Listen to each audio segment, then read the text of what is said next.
Crazy scientist. That's the inspiration for our project for today. I want you to take a look at some of these really cool scientists that I grabbed from the internet.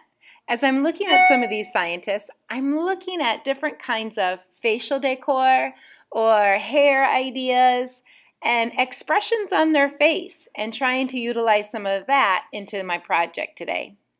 So as I got started on thinking about what kind of hair I wanted to add or what kind of facial expression that I wanted to add, I started to also think about what might I have for my scientist background.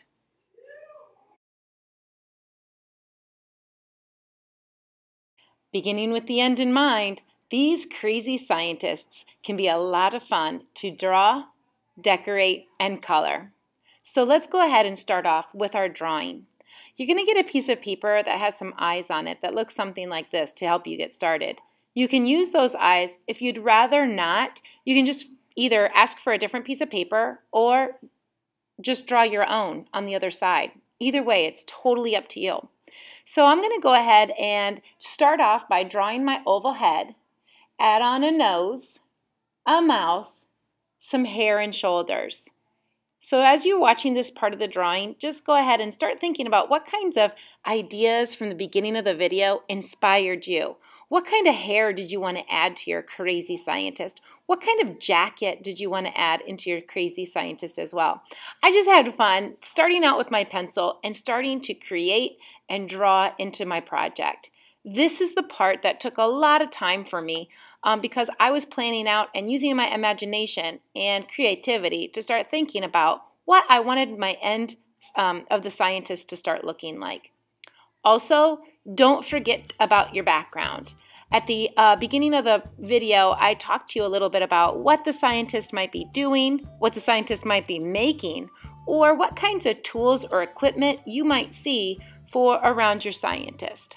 So I'm just going to go ahead and let you start thinking about what you want to draw into your project to make your mad or crazy scientist. Once you finish drawing, I want you to take a black Sharpie and we'll start to outline all of our pencil work with black.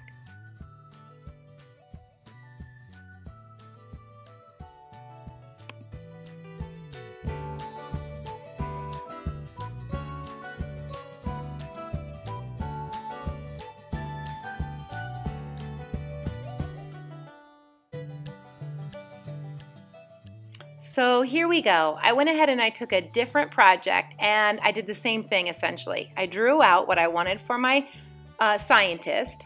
I also added in some items for the background. And then lastly, I'm taking my Sharpie and I'm going to go over the items into my project that are done in pencil that I'd like everybody to be able to see, right? I want everybody to be able to see those pencil lines that I drew for my scientist as well as the background. This project sure is a lot of fun because it allows me to start thinking about facial expression, what kind of lines I might use for the mouth, what kind of shapes I might use for the hair, or what kinds of designs that I might put into my background. Look at some of these really cool examples outlined in black and white. Lastly, let's take a moment and start to color. When I started coloring in my crazy scientist, I started thinking about, well, the jacket's mostly white. And so I really wanted to use a lot of color into my project. So as I took my crayons and I started to color out my project, I really kind of started thinking about, you know, what areas that I could color in and how could I do my best coloring. So there's some tips that I also want to share with you when you start using your colors.